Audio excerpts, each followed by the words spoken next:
When you care about current affairs, it's on the OShow. Welcome to the OShow, Canada's current affairs show with strong opinions. I'm your host, Laura Babcock, and this is our Canada Day weekend special.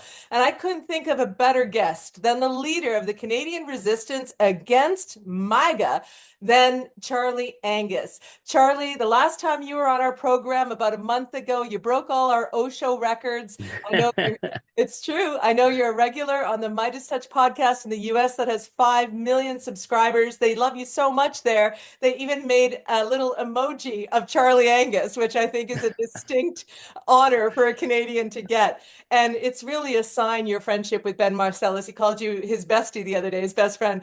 I think your relationship with Ben and pro-democracy American media company is really important for Canadians to fully understand that there are some Canadians and Americans working across this giant divide in this hellish time we're in. And Charlie, I always ask you off the top of the show to give us a threat assessment.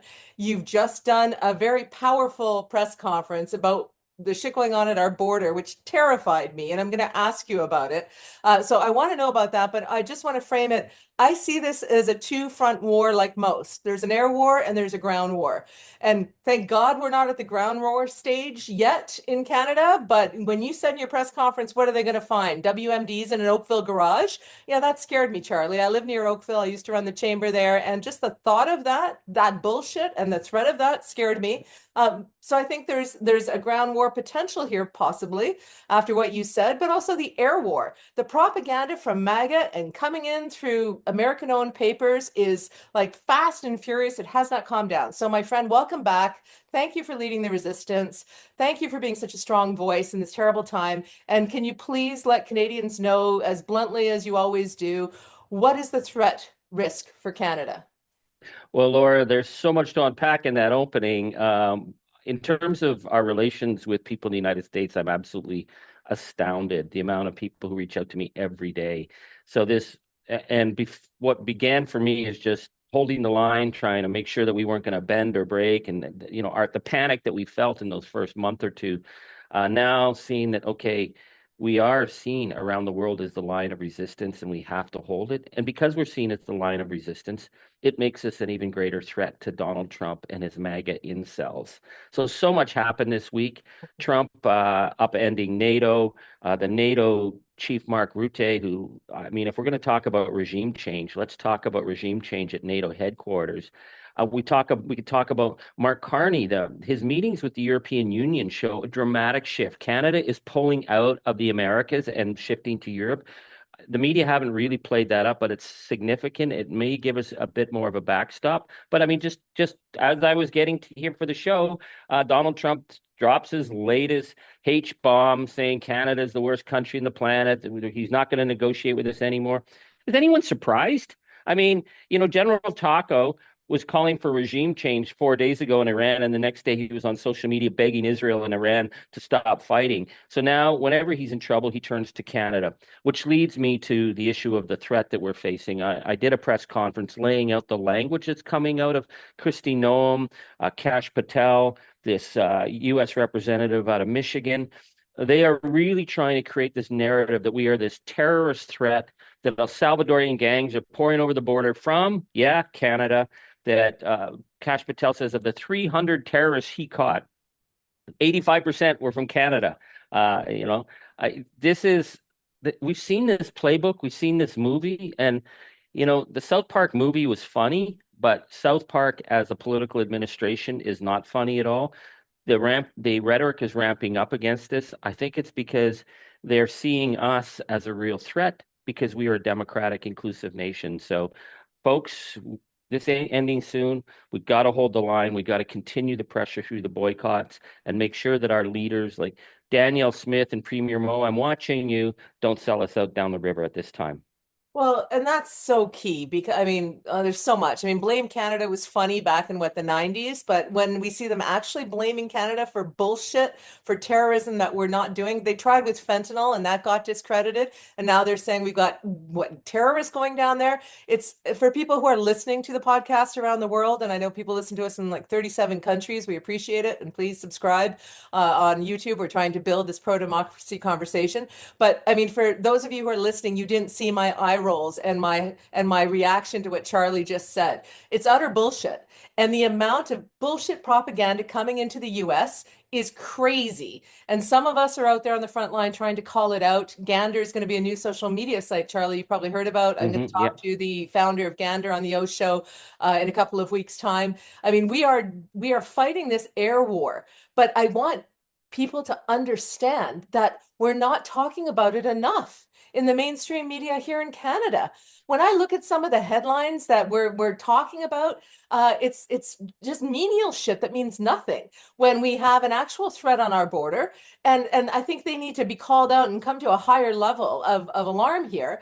And then when we look at the kind of stuff that you're hearing, what they're saying about they're going to kick some ass was Kristi Noem's comment, and you said like whose ass, Charlie? Whose ass are they going to kick? Do you think Canadians kind of got a little softened up after we saw Trump focus elsewhere, and we're thinking, oh, we're fine? Carney said to Christia Amanpour that Trump's not bringing up the 51st state shit anymore. He's the Trump whisperer. They're getting along on text. Like, do you take any comfort in that? Do you think Canadians are getting soft on this elbow, No, Charlie? what I see on the resistance tours is ordinary Canadians get it. I was just in Oshawa, at Auto Workers Town, a community on the front line. I was in Guelph. Wherever I go, I get a sense that Canadians get it. Mhm. Certainly, as you point out, our mainstream media completely uninterested. Another yawn, another roll of the eyes. I mean, part of it, I think, is, if you're a paid pundit in Canada, you have to have that world-weary cynicism that you've seen it all before and nothing surprises you. Well, nobody's seen this before, so pretend it's not happening and tell us how Pierre Poilievre's lost 4 more points when there's no election, and useless things like that. Or Danielle Smith, who now says Albertans are more angry than ever after their separatist candidates bomb in an election, and National Post says about what good jobs they do. I mean, this is like high school politics. It's like who's getting to go with the cute guy and the smart girl, while Trump is threatening us, while there was almost no coverage of what we saw from Kristi Noem about. She brought this woman on to tell this horrific story of her daughter's bloody rape and murder by some El Salvadorian gang member. And it's like, I didn't see any connection between that and Canada, but they bring this out, they stoke people up. They're talking about Canada as the threat. Um, I would think that we would take that more seriously at the national level, that we would start to call it out. That's why I've been calling it out, because we have to draw a line in the sand here. And we also have to remind Kristi Noem and the Kash Patels, yeah, you can insult and swear at us all you want and say that we're a threat, but hey, we're not shopping in your states anymore. And your governors and your senators are come up and begging to be nice to Canada again. Well, you can't have it both ways. Either you're a country that lives by the rule of law or you're not. And if you're not a country that lives by the rule of law, don't come up and try and sugarcoat and sucker Canada into spending money. We will not spend money in a gangster state, period. So we have to hold that line. We have to keep that pressure on. And it's kind of twofold for me, Charlie. On the one hand, this whole idea that, we owe the northern states, that we've been friends for a long time. I mean, I've got family in Cleveland. I got family in Florida too. I love America. I've been there many, many times, but this Trump America, I even took my daughter down there right before the election in case all this shit happened, because unfortunately, I'm not a paid pundit to be cynical about this shit. I call it out, and I was worried, and it's worse than I thought, if that's even possible.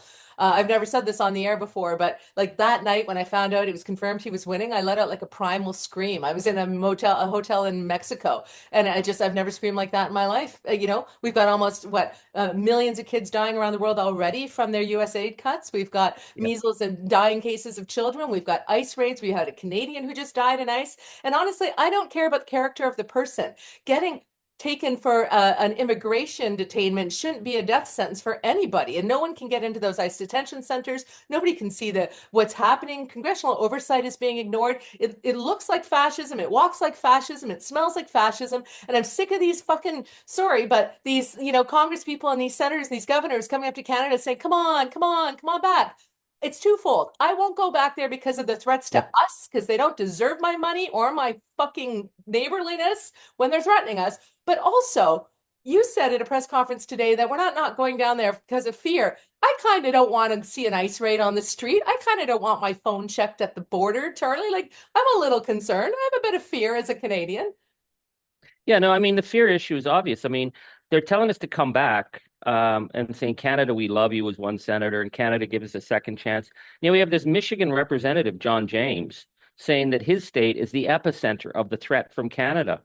Well, what are you talking about? We stopped visiting your state. Why don't you talk to your tourism operators? Why don't you talk to all the major cities that rely on Canadian money? Why would we go back when we have representatives, elected representatives in Michigan, threatening and insulting us? Simple thing. We're not putting up with that. You thought Canada were pushovers? Well, guess what? We're really sweet until we're not. F-A-F-O. Is that it? Or is it F-O, F-A, whatever? I'm not going to say the swear words, but it's like they're finding out. But what really worries me here, and this is we have to frame this, and you're framing it really well.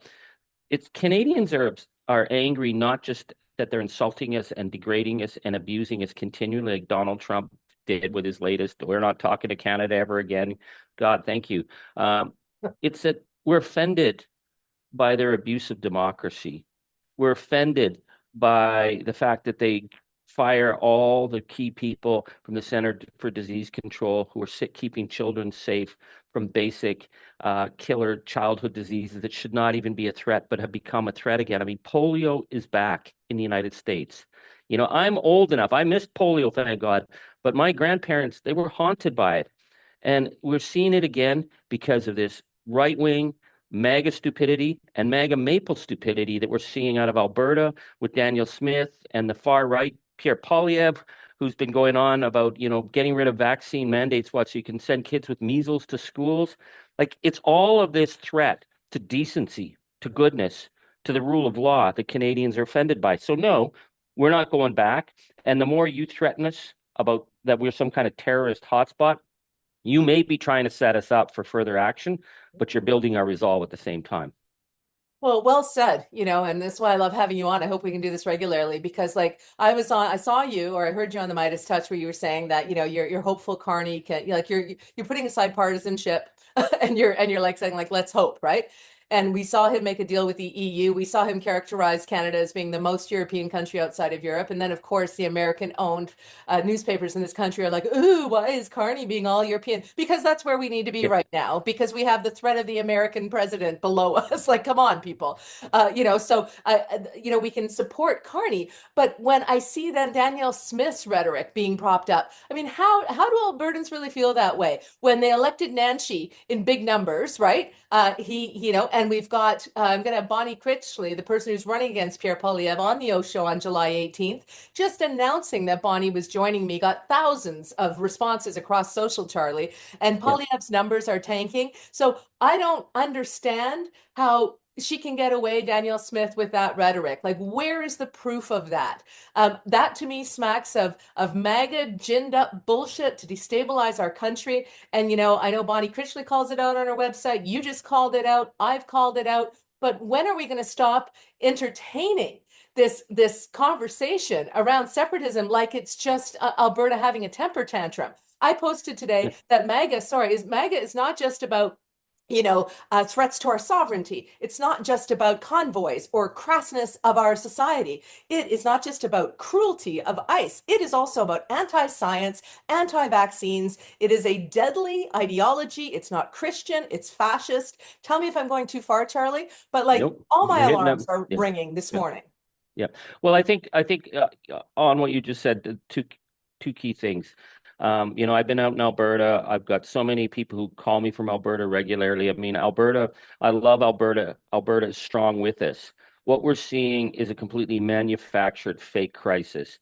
It started the second Carney started to look like he was going to win the election. It starts with a total hacks at the Calgary Herald, these pundits who just repeat stupid talking points. I mean, they were promoting one of their great, grassroots Albertans was a guy who believes that Alberta's treatment by Ottawa is akin to the treatment of the Jews in the Warsaw Ghetto. I mean, that's sickening. Another MAGA Albertan is a former Marine. What? He's not an AstroTurf drop-in. And they don't have the numbers, and yet it's being manufactured as a crisis, a fake crisis, particularly, I think, to help the oil industry, who are making, by the way, billions thanks to steady subsidies. I don't know if your viewers know that every one of them paid $1,200 to $1,500 each family to get that TMX pipeline built, and what they wanted another one that when they aren't even at full potential with TMX and was paying 50 cents on the dollar to move unrefined bitumen offshore. Canadians are paying for that and they want more. So no, I don't think the Prime Minister Carney should give in. I don't think we should entertain this, but it would be really nice to see someone on CBC, someone in the mainstream media calling this BS out, but we haven't seen that. But I just want to shift over to Carney's press conference in Europe. I, in my 20 some years, have seen all kinds of big vision statements and big commitments, and most of them fizzle out and are duds. So I become very cynical about them. But when I watched Carney with the EU, I was thinking something fundamental is happening. To say that our future is not in the Americas, but in Europe is unprecedented. Nobody said that before. But they're not just talking about military procurement and increased trade, which is common. They would have normally said that. They talked about their commitments to academic freedom, to scientific research. So is that a signal that for all the great American researchers who are being chased out of the universities by this cultural revolution run by, the red hats, that Canada and maybe the EU will be a new welcome place for independent research and scientific knowledge? That's exciting. They talk about the fight against the climate catastrophe. We know that MAGA and MAGA Maple are all in on the climate catastrophe. So they're sending clear signals about values and that Canada's future is with Europe. I take a lot of hope from that, and I feel that I don't have much hope for the leadership at NATO. I think they will do anything, say anything to keep the Americans happy, because it is about their jobs and the money that flows in from the United States, even as Donald Trump kicks NATO to the ground and kicks our allies to the ground. But the European Union and Canada, there's something there that could become a very, very interesting new alliance in a world of gangsters. And I'm so glad that you dug in there, because last night we have a little fire area outside. We call Punta Canada here. And last night, my husband and I, he works, full disclosure, he's a camera person for CBC. He was at the G7, etc. We sat outside by the fire and we listened on radio to Amanpour's interview with Carney. And one of my teenage son came home, who's, very anxious about the state of all of this. And we said, your dad and I, we know we're in war. We know we're in World War III. When your father and I are spending our Friday night listening to a fireside chat by a prime minister, to learn what the hell is going on in our country. Yeah. And I highly recommend, Charlie, that everyone listen to that interview, because Mark Carney explained that Canada rising to 5% NATO funding, which I didn't think of, but I think is brilliant. I'd like your opinion. He said, that 5% increase, that 120 billion a year, because Amanpour kind of baited him and said, well, you can't give to social programs then, right? Like she made this, and he said, no, you know what? We can build out our minerals. That means infrastructure, that means trains, that means, industries. That, in other words, he's going to take that NATO investment and invest it in a Canadian, European sort of superstructure of and then passed, of course, ahead of Canada Day, Bill C5, the nation building bill. It's controversial, I understand, but I mean, I'm watching Carney and I'm listening to him and I'm thinking, Trump might think he got these NATO countries to bankrupt their budgets for defense, but it sounds as though Carney is looking at it going, this is the ticket we need to get this country to a whole new order. And he called it a new world order, right? Yeah, I'm interested in the language he used. I mean, I was at NATO in last February in Brussels, and I got a sense that Mark Rutte and that crew. I mean, I called them out a couple of times. They would not defend Canada. They'd rather insult us, even though Canada's on the front line with the defense of Latvia. Canada, through Operation Unifier in Ukraine, Canada has given more than any other G7 country per capita to Ukraine, and yet we had Mark Rutte, praising Donald Trump for being extraordinary, for what, unilaterally bombing Iran talking about regime change and then the next day panicking and Mark Rutte calling him daddy. I mean, okay, that's just really that's creeping me out. That guy, there's something wrong there. And I would not commit to a dime to NATO right now. I mean, I'm not saying we're not going to be in NATO, but I don't trust their budgets. I don't trust their priorities. But when Carney's talking about working with the EU on defense, that allows us a different way of approaching it. And my view on the 5%, which I think is huge cost. I mean, the Europeans, yeah, they're right on Putin's front line. If we're going to spend that money, I want to hire a bunch of Ukrainians to teach us how to make $100 drones rather than buy an American F-35s. I think that we could be a lot smarter. But Carney's also canny. He said, we'll do that by 2035. I mean, that's the political equivalent of saying the 12th of never, or we'll do it on our terms. So don't you worry about it. So I will wait to see where he goes with this, but I'm very not impressed with NATO leadership. I think NATO will say or do anything right now to keep the Americans happy, and the Americans have no interest in keeping NATO happy. But this European alliance, that's a very, very interesting way, and it might be just a sign of a new kind of diplomacy. They're not going to fight with NATO. They're not going to fight with Trump on this. They're just going to move around and do something different. What happens there is the thing to watch. And it's interesting because in the NATO interview with Amanpour, Carney very purposely slid that in, right? He said, right before I was here, we were doing this, right? He is letting NATO know, even in that interview in The World, that he's working on other alliances, that he's building other things. And his actual language where he said, we're not writing predated checks to NATO was I think what you're talking about. Like if you, and I'll geek out for 1 second on this, but if you listen to that interview as I did last night as a comms person, the way that Carney frames things without commitment, but with a lot of sort of grace and space for buy-in is really top level. And I think you mentioned the cynicism of Canadian punditry, and I want to just bring this up, Charlie, because I was on a regular show that I do on radio. And I said, before the G7, Carney is going to emerge as the leader of the free world in this new order. Zelensky obviously is busy fighting a war. Carney's got the skills, the relationships, the vision. And the comment was, well, that's ridiculous, right? And it was, and I went back and I said, but it's not. It's ridiculous if you think of the U.S. as the leader of the free world as being the police of the world. But that's not what leadership might look like in this new order. And Carney said, if the old war order is going to end, Charlie, we can be nostalgic about it, or we can purposefully create a new one. And so I got to ask you, I saw somebody say that this is the new Canada. We're celebrating this Canada Day. Do you feel as though this is a new Canada, a new world order? Is that overstating it? I mean, where do we go as a country? It's an amazing thing. We've been on quite a journey recently, and just a few years ago, we had a Canada Day that was very much one in mourning because the news of the mass graves coming out, and people felt it was really inappropriate. And I think that shows that we, as a nation, we are growing. We're understanding that we're not we've done bad things. The stuff we were never told about in school has now been exposed, and we have to be more careful. Which is again with the Bill C-5 thing. I think Carney made a huge mistake in deciding he could overlook Indigenous. You can't. We've got to get through this together. I think what's really interesting in this moment is that we're not being jingoistic and we're not being, I don't think initially we were doing all the Canada Goose versus the American Eagle AI stuff and trying to find symbols to show that we're strong and, Canada with our toques and our hockey sticks.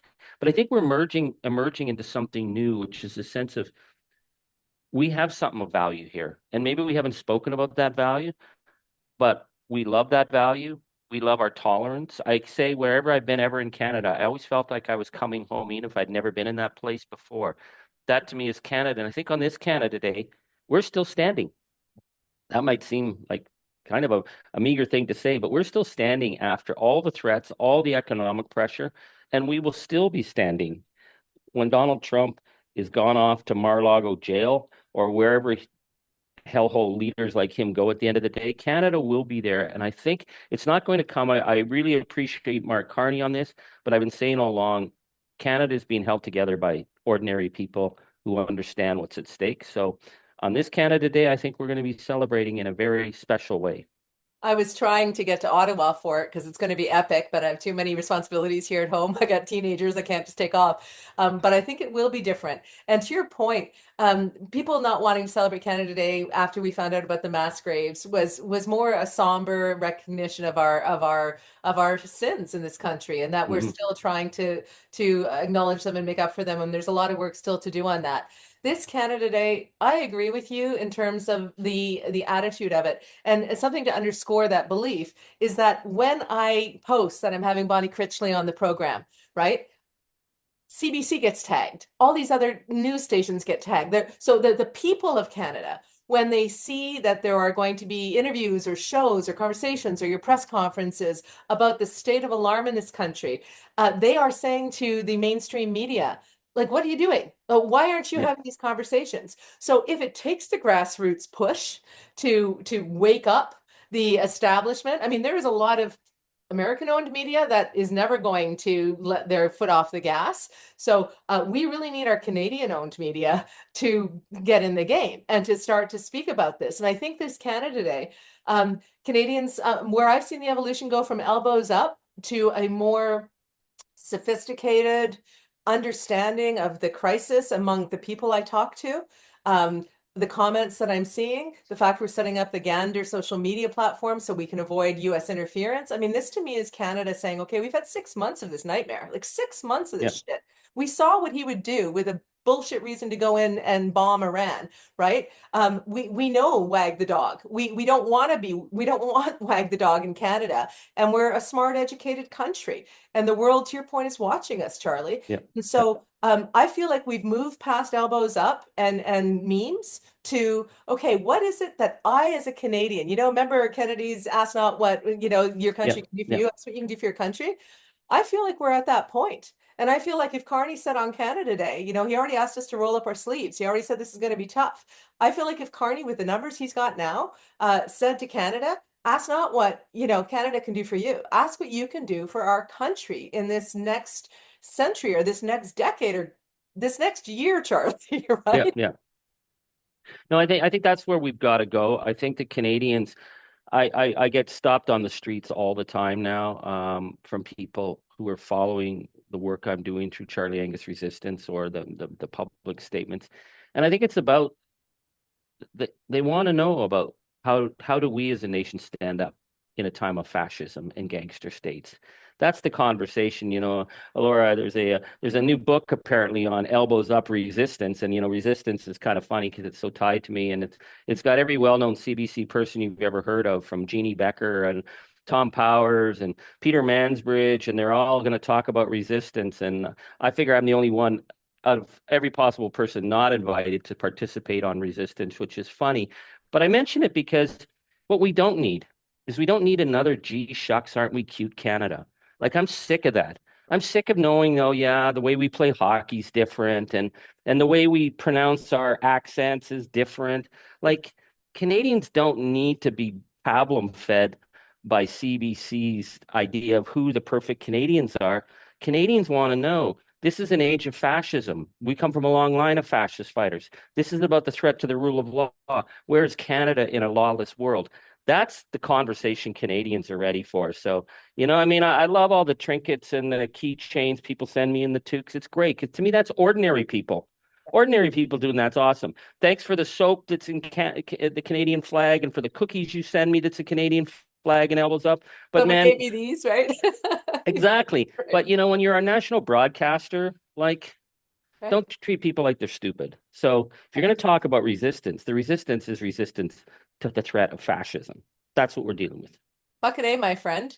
And thank you for being on the leading edge of that. And as I said to you, I don't take, even though I worked for CBC years and years ago, I do not take my cue on how to Yeah. stop fascism from the CBC or Yeah. from any paid pundit. I Yeah. take my cue on how to stop fascism from history, from hypervigilance about Yeah. what's happening in the air war so we can prevent the freaking ground war that's coming. And I am not a liberal, but I am pro Carney as long as Carney is pro Canada's sovereignty and survival. travel. And I think as Canadians, we need to set our stupid political boys and girls to the dance stuff you were talking about. I don't care about the drama in Ottawa. And I was asked to ask you if you're going to run for NDP leader, but I kind of don't want to ask you because I kind of want you to stay in this role, Charlie, because we need a general. Well, it's actually funny. The only reason the national media come to my press conferences that I host is to push me about the NDP and the leadership. And they say, why are you here? And it's like, I don't bother to say, well, the last press conference I did got 2 million views around the world, or 2.5 million views. People are watching. That's why I'm doing the press conferences. So if you want to ask me about whether I'm going to be, and today I just said, nope, not running. They were like, well, give us a real answer. Nope, not running. Call my wife, ask her. She'll tell you whether I'm running. It's like, come on, guys. There's a bigger fight out there that we're dealing with. And that's the fight that I'm absolutely committed to. And you know what, Charlie? The Reverend Sherry DeNova on the show last week said we need to approach that with joy and love, that fight. And I love that attitude. I also like to approach fights with enough rage to fuel myself. So I think whatever Canadians can find and dig deep to get out there and to say, this is not just, as you said, about Canadians, souvenirs and a sense of maple syrupy pride. This is about Kristi Noem threatening to kick some ass and talking about the Canadian border. And so let's hold our money, let's hold our travel, let's hold our sovereignty together, let's call out the threats to divide our country as the MAGA bullshit that it is, and let's keep fighting the resistance, supporting the No Kings in the US. We are in solidarity with pro-democracy Americans and certainly with Europe, and I'm hopeful, but only if we're in the fight. And so, Charlie Angus, thank you for being the leader of the Canadian resistance, whatever the CBC documentary or book says. Fuck that shit. hope and brass knuckles. That's what I believe. Yeah. Fucking A, as we always end it when we're on together. Have a wonderful Canada Day weekend. Everyone who's listening and watching, subscribe, support Charlie. We all need to be in this fight together. The sooner, the better. When you care about current affairs, it's on the OShow. And when you want to get clear what's going on here, it's on the OShow. If you like to stay in the know, tune yourself into the OShow. It's the OShow. Laura Babcock's the OShow. And with a lot of great guests, she puts them to the test on the OShow. Yeah, there's no doubt they'll be calling them out on the OShow. You gotta stand for something or fall for it all. Canada, you hear the call of the OShow. It's a podcast, the OShow. Laura Babcock's the OShow. Stay informed with the OShow,